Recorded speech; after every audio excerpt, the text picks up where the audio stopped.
네, 하나님 말씀입니다. 출애굽기 3장 9절에서 15절까지 말씀입니다.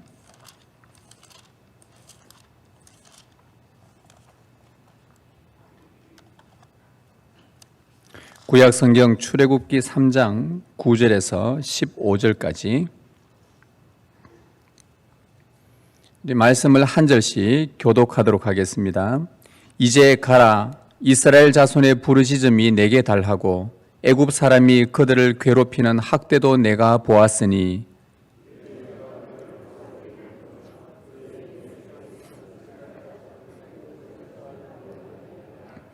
모세가 하나님께 아뢰되 내가 누구이기에 바로에게 가며 이스라엘 자손을 애굽에서 인도하여 내리이까.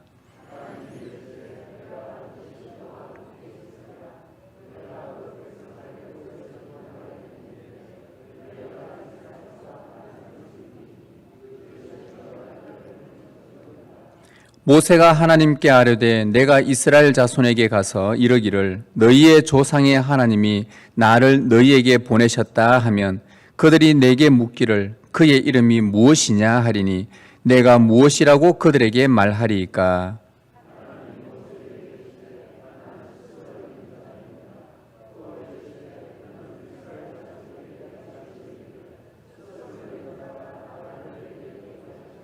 같이 읽습니다. 하나님이 또 모세에게 이르시되 너는 이스라엘 자손에게 이같이 이르기를 너희 조상의 하나님 여호와 곧 아브라함의 하나님 이삭의 하나님 야곱의 하나님께서 나를 너희에게 보내셨다 하라.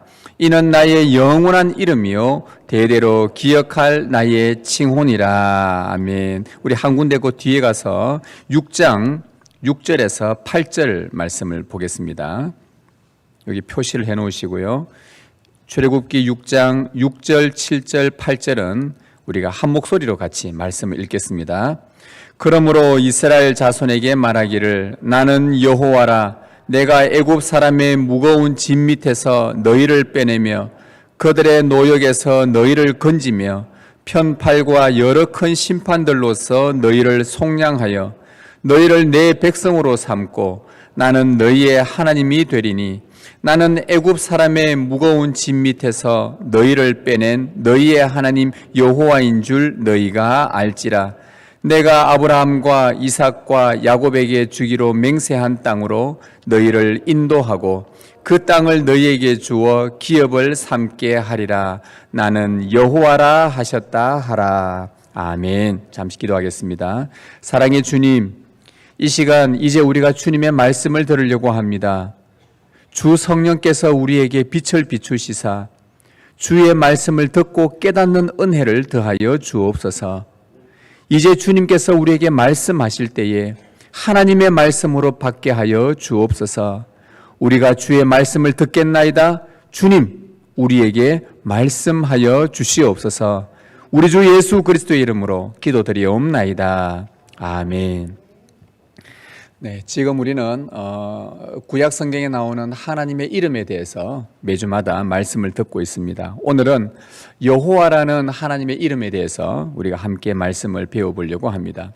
여호와라는 이 이름은 구약 성경에서 약 6,500회 이상 등장하는 가장 많이 나오는 하나님의 이름입니다. 오늘 본문 출애굽기 앞에 읽었던 3장 15절 마지막 부분에 보면 이는 나의 영원한 이름이라고 하셨고 또 대대로 기억할 나의 칭호라고 그렇게 말씀을 해 주셨습니다. 누군가가 우리의 이름을 부르면 우리가 고개를 돌려 쳐다보는 것처럼 하나님은 그의 자녀들이 여호와여 라고 하나님의 이 이름을 부르면 우리를 쳐다보신다는 말씀입니다. 하나님의 영원한 이름이 바로 여호와이기 때문에 자손 대대로 기억되어질 이름이 여호와이기 때문에 우리 자녀들이 여호와여 라고 부르면 하나님께서 즉각 당신의 얼굴을 돌리시고 우리를 쳐다봐 주신다는 것입니다. 우리뿐만 아니라 믿음의 자녀들에게도 여호와는 대대로 기억될 하나님의 칭호입니다. 하나님은 여호와란 이름으로 기억될 것이기 때문에 대대로 기억될 것이기에 믿음의 자녀들이 여호와를 기억하도록 자주 부르게 해야 합니다. 여호와를 자주 부르도록 해야 합니다. 그분의 이름이기 때문에 그렇습니다. 요엘서 2장 32절에 보면 누구든지 여호와의 이름을 부르는 자는 구원을 얻으리라고 말씀합니다. 그 본문에 보면 남자든 여자든 노인이든 젊은이든 할 것 없이 누구든지 여호와를 부르는 자는 구원을 얻는다고 말씀합니다. 따라서 하나님의 자녀는 이 땅에 사는 동안 여호와를 기억하고 자주 불러야 하겠고 그리하여 구원에 이르러야 하겠습니다. 그러면 이 여호와라는 하나님의 이름이 영원히 기억될 정도로 얼마나 놀라운 뜻을 갖고 있는지 우리가 한번 살펴볼 필요가 있습니다. 그리고 여호와의 이름을 우리가 배우면서 정말 이 여호와 이름이 위대하구나, 크시구나, 광대하시구나, 참 놀랍구나. 그 여호와의 이름을 우리가 오늘 배우고 찬양하며 영광 돌릴 수 있기를 바랍니다. 이 오늘 출애굽기 3장, 6장 이 배경이 된 이스라엘 백성은 당시에 대제국인 애굽에서 430년간 나라 없이 노예로 살면서 심한 학대와 고통을 받고 있었습니다. 하나님은 자기 백성의 부르짖는 소리를 들으셨습니다. 그리고 그들의 불쌍한 처지를 생각하시고는 구원하려고 찾아오셨습니다. 모세라는 사람을 불러서 구원의 도구로 사용하려고 했습니다. 그래서 하나님은 모세에게 명령을 합니다. 뭐라고 명령하시냐? 내 백성 이스라엘의 부르짖는 소리를 내가 들었다. 그러니 너는 내 백성을 애굽에서 인도하여 내거라. 이것이 하나님께서 모세에게 하신 명령이었습니다. 자, 이 명령을 들은 모세는 매우 당황해하며 하나님께 되묻습니다. 주님, 제가 누구라고 감히 대제국 애굽의 바로왕 앞에 가서 선단 말입니까? 그리고 그에게 가서 이 이스라엘 백성들을 다 내어달라고 한다면 그가 허락이나 하겠습니까? 과거에 그가 겪었던 아픈 경험에 근거해서 나온 말이었습니다. 그는 40년 전 이스라엘을 구원하려다가 일이 잘못되어서 도망자 신세가 되었습니다. 그 후로 광야에서 40년간 양치기로 보냈습니다. 형편없고 참 초라한 자신을 보면서 그는 생각했던 겁니다. 내가 누구라고 저 위대한 대제국 바로왕 앞에 내가 설 수 있단 말인가. 그리고 그 바로의 통치 아래에 있던 그 수많은 이스라엘 백성들, 그 다 애굽의 노동력이들이거든요. 이스라엘 백성들이 다 빠져나가면 애굽의 근간이 흔들리는데 노동력이 다 빠져나가는데 어찌 그들을 이끌어낼 수 있단 말인가. 나의 이 형편없는 이 모습 40년 전에도 내가 실패했는데 내가 어떻게 할 수 있단 말인가. 바로 왕이 쉽게 허락이나 하겠는가. 내가 뭐라고 하면서 본인 자신을 이렇게 생각하고 있었습니다. 이렇게 생각했기에 이스라엘을 이끌어내라, 인도하라는 그 하나님의 명령을 처음 들었을 때에 이 모세는 매우 황당했고 이것을 도무지 자기가 할 수 없는 일이라고 여겼던 것이죠. 그때 하나님께서 오늘 말씀 보면 내가 반드시 너와 함께 하리라. 이 말씀을 하시는데 이 말씀만 하신 것이 아니라 그 다음에 중요한 내용을 하나 알려줍니다. 그게 뭐냐 하면은 하나님의 이름을 알려주시는 겁니다. 밝혀주시는 거예요. 내 이름은 여호와다 하면서 밝혀주는 거예요. 여호와가 얼마나 대단하기에 그 황당하고 말도 안 되는 그 명령 같았던 모세로 하여금 힘을 주고 소생케 하고 그 놀라운 일들을 행하기 위해 바로 앞에 서게 되고 이스라엘 백성들을 이끌어내는데 그 여호와라는 이름이 도대체 무엇이길래 하나님은 모세가 갈 수 있도록 여호와라, 내 이름은 여호와라라고 이렇게 밝혀주신 것입니다. 여기에는 이유가 있습니다. 하나님께서 당신의 이름을 밝혀주신 이유는 뭐냐? 바로 이 모세를 통해서 여호와라는 신이 어떤 분인지 이스라엘 백성에게 알려주고 그리고 여호와를 전혀 모르는 애굽 사람들에게도 여호와가 어떤 분인지 알리고 싶어서 하나님은 모세를 통해 나의 이름은 여호와라고 이렇게 알려준 것입니다. 당시 애굽에는 신들이 아주 많았습니다. 이 바로 왕은 여호와라는 신을 누군지도 몰랐습니다. 이 바로는 애굽 땅에 있는 많은 신들의 이름을 많이 알고 있는데 여호와라는 신이 있다 하니 여호와가 누군데? 이제 이런 반응이 나오는 겁니다. 한 번도 들어본 적이 없는 이름이었습니다. 그런데 나중에 그 땅에서 10가지 재앙이 일어나고 홍해가 갈라지고 애굽이 초토화되고 이스라엘 백성이 애굽에서 다 빠져나간 뒤에야 비로소 이 바로 왕은 여호와가 얼마나 위대한 신인지를 알게 됩니다. 그리고 이스라엘 백성들도 이 여호와라는 신이 정말 위대하구나, 강대하구나, 권능이 있는 분이시구나 라고 그들이 깨닫게 되는 것입니다. 이때부터 여호와는 애굽의 신들과는 비교할 수 없는 큰 권능을 가진 위대한 신으로 기억이 되었습니다. 특별히 이 애굽 사람들에게, 오늘날 이집트 사람들에게 이 여호와라는 신이 자기 땅에서 일으켰던 그 모든 일들을 보고 충격을 받아서 결코 잊을 수 없는 이름이 바로 여호와라는 신이었습니다. 그래서 여호와는 애굽 사람들에게는 공포의 대상이었지만 이스라엘에게는 구원의 이름이었습니다. 바로 여호와. 하나님은 모세에게 내가 너와 반드시 함께하겠다 그러면서 하나님의 이름을 알려주셨습니다. 모세가 묻습니다. 하나님, 제가 만약에 바로 왕에게 가서 이스라엘 백성에게 가서 만약에 바로가 아니 네가 뭔데 이 백성을 빼앗아 가려고 하느냐, 너를 이렇게 인도해내라고 하는 그 신이 누구냐, 그 이름이 뭐냐라고 물으면 제가 뭐라고 대답할까요? 그때 하나님이 나는 스스로 있는 자니라 이렇게 대답해라. 오늘 말씀에 나오죠. 14절에 하나님은 모세에게 자신의 이름을 스스로 있는 자라고 알려주셨습니다. 그리고 15절에서는 뭐라고 알려주셨느냐, 여호와 곧 아브라함의 하나님, 이삭의 하나님, 야곱의 하나님이라고 그렇게 알려주셨습니다. 여러분, 하나님께서 알려주신 이 이름에서 세 가지 정보를 우리가 알 수가 있습니다. 첫째는 하나님의 이름이 여호와라는 사실을 우리가 알게 되고요. 둘째는 여호와는 이스라엘의 조상인 아브라함과 이삭과 야곱의 하나님이라는 것을 우리가 알게 되고요. 셋째는 여호와란 뜻이 스스로 있는 자라. 이 세 가지를 우리가 알게 됩니다. 여러분, 스스로 있는 자, 이 말은 우리말로 스스로 있는 자라고 이렇게 번역을 했는데 사실 번역이 확 우리 마음에 와닿지가 않습니다. 스스로 있는 자, 스스로 있다, 이게 무슨 뜻일까라고 생각하는데 이 말의 어원은 이런 말입니다. 계속 존재하시는 분이다, 이런 뜻입니다. 하나님의 이름을 무엇이라고 밝힐까요? 스스로 있는 자라. 다시 말하면 나는 계속 존재하는 자라. 과거에도 존재했었고 지금도 존재하며 앞으로도 계속 존재할 자라는 의미가 바로 스스로 있는 자라는 뜻입니다. 어제나 오늘이나 영원토록 동일하신 하나님이란 뜻이 바로 여호와라는 이름 안에 포함되어 있는 것입니다. 그 여호와는 430년 전에 아브라함을 부르시고는 뭐라고 약속하셨냐, 내가 너와 너의 후손의 하나님이 되어주시겠다, 이렇게 약속을 해주셨습니다. 그 언약 안에는 후손들도 포함되어 있는 겁니다. 자, 지금 그 아브라함의 후손들이 어떤 상황입니까? 애굽에서 학대로 고통을 받고 있는 상황입니다. 그러자 하나님은 그들의 부르짖는 소리를 외면하지 않으시고 찾아오신 것입니다. 왜 찾아오셨을까요?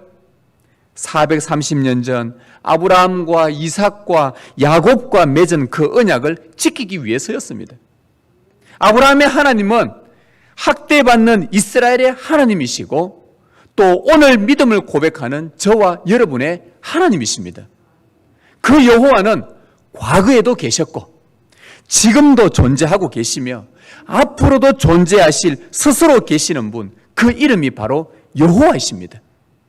과거에 아브라함을 돌보셨다면, 지금 고통 가운데 있던 그의 후손 이스라엘을 돌보셨다면, 지금 여러 가지 일들로 어려움에 처한 저와 여러분도 돌보시는 분이 바로 여호와이십니다. 그리고 장래에 여러분이 낳은 믿음의 자녀들도 돌보실 것입니다. 이분이 스스로 계시는 여호와, 어제도 오늘도 영원히 동일하신 여호와이십니다. 영원토록 우리가 불러야 할 이름이요, 대대로 기억될 하나님의 이름 여호와이십니다. 그런데 오늘 본문에서 보면 이 자기 백성을 괴롭힘과 학대로부터 이끌어내겠다라는 이러한 맥락에서 하나님이 여호와라고 이렇게 계시를 하셨다고 본다면, 이 여호와라는 이름이 자주 쓰이는 용도는 뭐냐? 자기 백성을 구원하실 때 여호와라는 이름을 자주 사용하십니다. 내가 내 백성을 구원하겠다. 내 백성의 괴롭히는 것, 학대받는 것, 고통당하는 것 내가 외면하지 않고 내가 들어가서 찾아와서 그들을 내가 건져내겠다, 이끌어내겠다라고 하실 때에 하나님은 당신의 이름을 여호와로 자주 계시하셨습니다. 그래서 여호와라는 이름은 구원하시는 하나님을 나타낼 때 자주 사용된 이름입니다. 얼마나 구체적으로 구원하시는가, 오늘 우리가 두 번째 읽었던 출애굽기 6장 6절 7절을 보면요, 더욱더 분명히 알 수 있습니다. 하나님이 얼마나 구체적으로, 얼마나 세밀하게 자기 백성을 구원해 내시는지. 6장 6절 7절을 보면 이렇게 말씀합니다. 나는 여호와라. 자, 자기 이름을 선포를 합니다. 나는 여호와다라고 하시면서 내가 애굽 사람의 무거운 짐 밑에서 너희를 빼내며 그들의 노역에서 너희를 건지며 편팔과 여러 큰 심판들로서 너희를 속량하여 너희를 내 백성으로 삼고 나는 너희의 하나님이 되리니 나는 애굽 사람의 무거운 짐 밑에서 너희를 빼낸 너희의 하나님 여호와인 줄 너희가 알지라. 하나님은 자신을 여호와라고 선언하셨습니다. 그리고는 백성들에게 뭐라고 말씀하시냐? 내가 여호와라는 것을 너희는 반드시 알아야 된다. 왜요? 여호와가 누군지 반드시 알아야 여호와를 보니 자기들을 구원하시는 하나님이라, 자기들의 고통 가운데 처해 있는 자기 백성들을 어떻게 구원하시는지 한번 보라. 여호와가 어떻게 구원하는지 보고 너희는 이 여호와가 너희의 구원하시는 이 여호와를 반드시 알아야 된다라고 지금 이 이야기를 해주고 있는 것입니다. 그런데 6절에 보면 아주 하나님은 중요한 세 가지 동사, 이 단어를 사용하셔서 여호와가 어떻게 구원하시는지를 구체적으로 알려주십니다. 이 6절에 보시면요, 너희를 빼내며, 그 다음에 너희를 건지며, 그 다음 너희를 속량하여, 이 세 단어입니다. 이 세 단어가 여호와를 이해하는데 아주 중요한 단어입니다. 여호와는 구원하시는 하나님인데 우리를 구원하시는데 어떻게 구원하시냐? 빼내는 것, 건지는 것, 속량하는 것, 이 세 가지 과정을 통해서 우리의 구원을 시작하시고 과정을 지켜가시며 우리의 구원을 이루어 가신다는 말씀입니다. 이 세 단어가 여호와가 얼마나 위대하고 놀라운 권능을 가진 하나님이신지를 우리에게 알게 해줍니다. 참으로 대대로 기억될 구원하시는 하나님의 이름입니다. 우리가 한번 살펴보도록 하겠습니다. 먼저 빼내시는 여호와입니다. 하나님은 빼내시는 여호와라. 말씀해 보면 내가 애굽 사람의 무거운 짐 밑에서 너희를 빼내며, 여러분, 하나님은 이스라엘을 애굽인들의 무거운 짐에서 빼내셨다고 합니다. 여호와는 무거운 짐으로부터 고통받는 자기 백성들을 빼내시는 하나님이십니다. 구원이란 것은 뭐냐? 무거운 짐에서 빼내는 것으로 출발을 합니다. 애굽은 이 당시 맥락에서 본다면 이 애굽이란 것은 세상을 가리킵니다. 이스라엘이 애굽에 계속 있으면 그들은 노예로 살 수밖에 없습니다. 그처럼 여러분이 이 세상에 계속 머물러 있으면 세상의 노예로 살아갈 수밖에 없습니다. 거기서 빠져나오지 않으면 세상이 주는 무거운 짐을 벗지 못하고 구원을 이루어내지를 못합니다. 여호와는 어떤 분이십니까? 아브라함에게 큰 은혜를 베풀어서 우상의 도시 갈대우르에서 그를 빼내신 분이십니다. 아브라함을 빼내신 여호와는 430년 뒤에 이스라엘 백성들에게도 큰 은혜를 베풀어서 애굽에서 그들을 빼내셨습니다. 이것이 여호와께서 하신 일입니다. 여호와는 자기 백성을 세상의 무거운 짐에서 빼내시는 구원의 하나님이십니다. 그분의 이름이 여호와이십니다. 과거에 존재하셨던 여호와는 아브라함과 이삭과 야곱에게 그리고 이스라엘에게 빼내시는 이 놀라운 일을 행하셨습니다. 지금도 존재하는 여호와는 동일하게 여러분에게 큰 은혜를 베풀어 세상의 무거운 짐으로부터 빼내어 구원하고 계십니다. 장래에도 영원히 존재하실 그 여호와는 여러분의 자녀들에게도 동일하게 은혜 베푸셔서 무거운 짐으로부터 그들을 빼내어 구원하실 것입니다. 어제도 계셨고 지금도 계시며 앞으로도 계셔서 자기 백성을 무거운 짐에서부터 빼내시는, 세상의 무거운 짐으로부터 빼내시는 하나님, 그분의 이름은 우리가 대대로 기억해야 할 여호와이십니다. 이분이 바로 우리를 구원하시는 분입니다. 구원하시는 첫 번째 단계가 뭐냐? 우리를 세상에서 빼내는 것입니다. 그 다음 두 번째, 하나님이 여호와의 이름은 뭐냐? 건지시는 여호와입니다. 건져내십니다. 여기 말씀의 6절에 보시면 그들의 노역에서 너희를 건진다고 했습니다. 애굽의 무거운 짐 밑에서 빼내셨다고 한다면 다음 단계는 건져냄으로 구원하시는 여호와입니다. 여러분, 여기서 건진다는 말이 원래 어원적으로는 제거한다, 벗겨낸다라는 뜻입니다. 이걸 먼저 기억하시는데, 건진다, 여러분 한번 보십시오. 어딘가에서 건져낸다는 말은 그 전에 오랫동안 머물러 있었던 것을 다 씻어내고 끄집어낸다는 말이죠. 건져낸다, 그래서 제거한다, 벗긴다는 뜻입니다. 오늘 본문을 다시 읽으면 그들의 노역에서 너희를 벗기며 너희를 벗겨낸다라고 이렇게 바꿀 수 있습니다. 이 말은 애굽에서 몸에 배인 오랜 삶의 방식들을 제거한다는 뜻입니다. 여러분, 여러분이 구원을 생각해 보십시오. 구원은 세상에서 빠져나온 다음에 그 다음 그간 생각과 마음과 이 온몸에 배어있던 그 죄악된 습관들, 말씀과 어울리지 않고 살아왔던 죄의 행동들을 하나하나 제거하는 그 과정이 반드시 필요합니다. 어떤 사람이 처음 교회를 등록했어요. 난생 처음 교회를 등록했는데 곧바로 구원을 얻는 것이 아니지 않습니까? 몸이 세상에서 빠져나와 교회에 왔다면 이제는 하나님의 말씀을 듣고 그 말씀과 다르게 살았던 옛 죄된 생각과 마음과 삶의 방식들을 하나씩 벗겨내야 구원에 이를 수가 있는 것입니다. 여러분, 자, 이스라엘 백성이 보십시다. 애굽에서 빠져나온 후 무엇을 건넙니까? 홍해를 건넙니다. 반드시 홍해를 건너야 합니다. 사도 바울은 이 홍해를 건너는 이스라엘 백성들을 고린도전서에서 어떻게 해석했냐 하면은 우리 조상들이 다 바다 가운데로 지나며 바다에서 세례를 받았더라 라고 표현을 합니다. 홍해를 건너는 걸 뭐라고 표현했냐? 세례받았다라고 표현을 했습니다. 무슨 뜻입니까? 애굽의 오랜 노역 속에서 찌들려 살았던 나의 생각과 그들의 몸에 배어 있었던 애굽의 습성들, 세상의 모든 죄된 방식들을 완전히 물로 씻어낸다는 뜻입니다. 그간 애굽에서의 오랜 노역으로 부지불식간에 이 마음과 몸에 찌든 세속의 방식을 다 제거하는 것입니다. 여러분, 이스라엘이 애굽에서 빠져나왔어요. 그런데 만일 홍해를 건너지 않았다고 생각해 보십시다. 그러면 어떻게 될까요? 백발백중 애굽으로 다시 돌아가게 되어 있습니다. 세상에서 빠져나왔는데 오랫동안 죄의 종로로 됐던 그간의 삶의 습관들을 제거하지 않으면 다시 세상으로 돌아가게 되어 있습니다. 여호와 하나님은 오랜 과거에 아브라함에게 큰 은혜를 베풀어 할례를 행하게 하셨어요.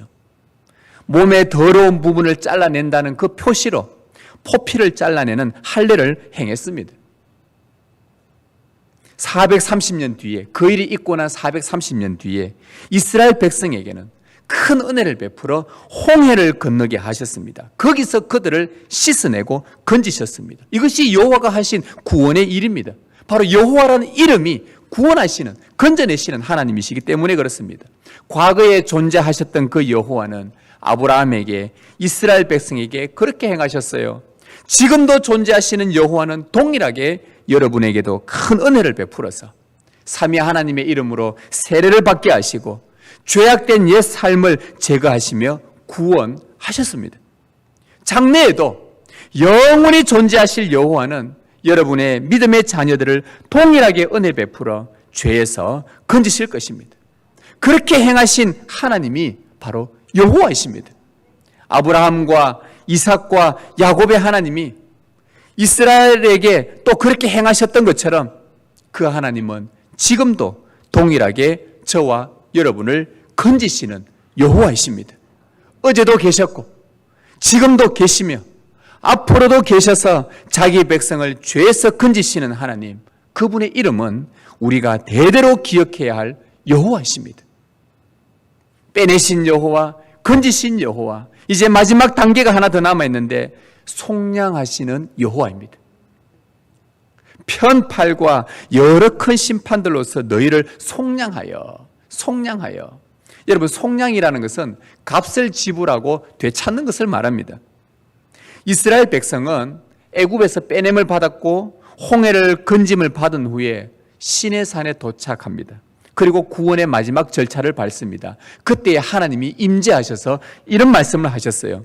너희가 내 말을 잘 듣고 이제부터 내 언약을 지키면 너희는 모든 민족 중에서 내 소유가 되겠고 내게 제사장 나라가 되며 거룩한 백성이 되리라. 여러분, 여호와의 이름을 영원히 기억하는 마지막 과정은 뭐냐? 하나님의 소유가 되는 것, 제사장 나라가 되는 것, 거룩한 백성이 되는 것입니다.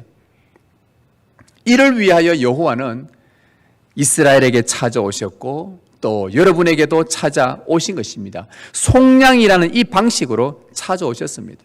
여호와는 속량이 무엇인지 시내산에 도착한 이스라엘 백성들에게 아주 생생하게 직접 보여주셨습니다. 모세로 하여금 성막을 짓게 하고 그 성소 가운데에서 흠이 없는 짐승을 잡아 피를 뿌리는 그 행위를 눈으로 직접 보게 하셨습니다. 그 피의 제사로 말미암아 그 백성들은 무엇을 경험하게 되냐? 아, 내가 이제 하나님의 소유가 되었구나. 나는 제사장 나라구나. 나는 하나님의 거룩한 백성이 되는 것이구나. 이것을 확고하게 다지게 되는 것입니다. 애굽에서 빠져나왔다고 이걸 확인하지 못했습니다. 홍해를 건넜다고 해서 이것을 확인하지 못했습니다. 마지막 구원의 단계인 하나님 앞에서 언약을 맺으면서 흠이 없는 피 흘린 그 짐승의 피를 통해서 우리가 속량을 받고 난 이후에야 아, 내가 하나님의 자녀구나. 하나님의 소유구나. 제사장 나라가 되었구나. 이제 나는 죄가 있지만 그 피로 말미암아 씻음받고 거룩한 주의 백성이 되었구나. 이것을 경험하게 된 것입니다. 이 절차가 중요합니다. 애굽에서 빠져나왔다고, 홍해에서 건짐받았다고 다 된 것이 아닙니다. 마지막 이 중요한 절차, 흠없는 어린 양의 피의 제사인 속량으로 우리가 구원을 이루어가는 것입니다. 여호와가 어떤 분이시냐? 이 방법을 통해 우리를 구원하시는 하나님입니다. 얼마나 이 이름이 위대합니까? 어린 양이 죄인인 이스라엘을 대신하여 피를 흘려 죄값을 지불함으로 하나님의 소유가 되고 제사장 나라가 되며 거룩한 백성이 되는 거예요. 여러분, 우리가 지난 주일날 하나님의 이름 여호와 이레를 배웠지 않습니까? 그 여호와 이레의 말씀에서 아브라함의 구원을 위해 이삭의 부활을 위해서 순양이 대신 피를 흘리는 희생제사가 그 모리아 산에서 있었습니다. 여호와는 아브라함에게 큰 은혜를 베풀어 순양의 피의 제사로 장차 이루어질 예수 그리스도의 희생의 피를 예비하심으로 아브라함의 구원을 이루신 분이십니다. 그런데 그 하나님이 430년 뒤에 그 여호와께서 이스라엘 백성에게도 동일하게 큰 은혜를 지금 베풀고 계십니다. 흠없는 짐승의 피의 제사로 장차 오실 예수 그리스도의 희생을 믿음으로 바라보게 하셔서 그들을 하나님의 소유로 거룩한 백성으로 삼아주신 것입니다. 과거에 존재하셨던 여호와는 아브라함에게 또 이스라엘 백성에게 그렇게 행하셨습니다. 지금도 존재하시는 여호와는 저와 여러분에게 큰 은혜를 베풀어 예수 그리스도의 십자가의 속량을 믿음으로 여러분을 하나님의 소유로 제사장 나라로 거룩한 백성이 되게 하셨습니다. 자, 그렇다면 장래에 영원히 존재하실 그 여호와는 여러분의 믿음의 자녀들에게도 동일한 은혜를 베풀어서 하나님의 소유 거룩한 백성이 되게 하실 것입니다. 그렇게 행하시는 분의 이름이 뭐냐? 바로 여호와라는 것입니다. 어제도 계셨고 지금도 계시며 앞으로도 계셔서 영원히 택한 자를 속량하시는 하나님, 그분의 이름은 우리가 대대로 기억해야 할 여호와이십니다. 하나님은 이스라엘을 빼내고 건져내고 속량하신 목적이 뭐겠습니까? 오늘 그 6장 7절을 다시 한번 보십시오. 출애굽기 6장 7절에 너희를 내 백성으로 삼고 나는 너희의 하나님이 되리니, 이게 목적입니다. 여호와의 목적은 뭐냐? 너희를 내 백성으로 삼고 싶은 것이고 나는 너희의 하나님이 되고 싶은 것이다. 그러면서 8절 제일 마지막에 나는 여호와라. 나는 여호와라. 여러분, 하나님의 목적이 뭡니까? 우리를 구원하는 여호와가 되셔서 영원토록 우리의 하나님이 되는 것입니다. 여러분, 정말 놀라운 일이 뭔 줄 아십니까? 이사야 선지자가 이사야 19장, 여러분 오늘 집어서 꼭 읽어보십시오. 이사야 19장에 가면 이사야가 예언을 하나 해놓는데 무슨 예언을 하냐? 애굽 사람들이 하나님께로 여호와를 알고 여호와께로 돌아와서 예물을 드리며 예배할 것이라고 예언을 해놓았습니다. 여러분, 이 점은 놀랍지 않습니까? 애굽이 어떤 나라입니까? 완전 그 땅이 여호와로 말미암아 초토화된 땅이지 않습니까? 그때 애굽 땅의 사람들 가운데는 여호와라는 이름을 잊을 수가 없는 것입니다. 그들이 세월이 얼마나 지납니까? 출애굽한 지, 그리고 이사야 선지자 때 같으면 여러분, 이 세월이 얼마나 지난 겁니까? 수백 년이 흘렀던 그 세월입니다. 그때에 애굽 사람들 중에는 입으로 구전되어지면서 야, 너가 이스라엘의 여호와란 신 아나? 여러분, 그것을 놀랍게 경험한 사람은 잊을 수 없을 것 아니겠습니까? 그걸 그 다음 자손들에게 이야기하고 야, 여호와라는 신이 있다. 우리 애굽 신들하고는 다르다. 완전 애굽 땅을 완전히 초토화시켜버린 정말 권능이 있는 여호와시다. 그 이름이 있다. 그런데 한참 수백 년이 흐른 뒤에 그 백성들 가운데, 애굽 사람들 가운데 여호와의 이름을 알고 여호와를 기억하고 하나님의 놀라운 성령의 은혜로 말미암아 그 이방 사람, 여호와를 몰랐던 자들 가운데, 그 민족 가운데 하나님께서 그들 가운데 여호와를 알게 하시고 여호와를 믿게 하시고 여호와 앞에 나와 예물을 드리며 여호와가 참 신이시다라고 고백하는 그 애굽 사람들이 많아지게 될 것이라고 이사야가 예언을 했다는 것입니다. 얼마나 놀랍습니까, 이 일이? 여러분, 지금 이집트 땅을 보십시오. 황폐하고 메말란 것 같지요? 그렇습니다. 우리가 보기에 옛날 그 고대의 명성, 그 이집트 제국과는 비교할 수 없을 정도로 아주 메말라져 있고 황폐되어 있습니다. 그럼에도 불구하고 그 땅에 지금 주님의 교회가 계속 세워지고 있습니다. 하나님의 역사가 이렇습니다. 여호와를 부르는 자는 구원을 얻으리라. 누구든지 이스라엘 백성이든 대한민국 사람이든 누구든지 하나님의 택함을 받은 자들은 여호와 이름을 부를 것이고 그들이 어느 민족이든 어느 종족이든 어느 열방에 속해 있든 여호와의 이름을 부르는 자는 남자든 여자든 노인이든 젊은이든 구원을 얻을 것이라고 하나님은 말씀하셨고 그 이름이 바로 여호와이십니다. 이분이 우리의 하나님이십니다. 이분이 과거에도 계셨고 지금도 계시고 장래에도 계실 여호와이십니다. 스스로 계시는 분, 우리의 영원한 하나님이 되어 주십니다. 온 세상에 전무후무한 구원을 베푸실 여호와이십니다. 영원한 하나님의 이름 여호와가 우리의 전부이시길 바랍니다. 여호와 우리 주여, 주의 이름이 온 땅에 어찌 그리 아름다운지요. 여호와의 이름이 얼마나 아름다운지 모릅니다. 고통 가운데 있는 자들을 빼내시고 건지시고 속량하셔서 그들의 하나님이 되어주신다는 이 여호와 이름이 얼마나 아름답습니까? 여러분 아시겠지만 여호와라는 이름에서 어떤 한 사람의 이름, 모세의 후계자 여호수아 이름을 따냅니다. 여호수아가 여호와라는 단어와 야샤라는 구원하다는 단어를 합쳐가지고 여호슈아라고 된 겁니다. 여호와께서 구원하신다는 뜻이죠. 그런데 이 여호수아를 신약시대에 와서 발음 나는 대로 그대로 번역을 했는데 그게 예수가 되어버린 겁니다. 예수 뜻이 뭡니까? 여호수아와 똑같이 여호와가 구원하신다는 뜻입니다. 세상에서 가장 아름다운 이름이 뭡니까? 예수입니다. 여호와가 구원하신다는 겁니다. 빼내시고 건지시고 속량하십니다. 자기 백성의 고통을 돌아보시는 여호와이십니다. 그래서 가장 세상에서 아름다운 이름이 예수예요. 예수란 이름이 가장 아름다운 이름입니다. 여호와 우리 주여, 주의 이름이 온 땅에 어찌 그리 아름다운지요. 예수라는 이름이 가장 세상에서 아름다운 이름입니다. 우리를 죄악에서 빼내시고 죄악에서 건지시며 죄악에서 속량하신 여호와 하나님 믿음으로 바라보시길 바랍니다. 여러분의 전부를 맡기십시오. 온전히 신뢰하십시오. 장래에 우리 주 예수 그리스도께서 여호와의 이름으로 세상에 심판하러 다시 오실 때에 주 예수의 이름을 부름으로 완전한 구원을 얻기를 주님의 이름으로 축복합니다. 진심으로 소망합니다. 여호와를 신뢰하십시다. 예수의 이름, 가장 아름다운 이름, 그 이름을 찬양하십시다. 그분을 높여드리십시다. 그분만이 우리의 전부가 되십니다.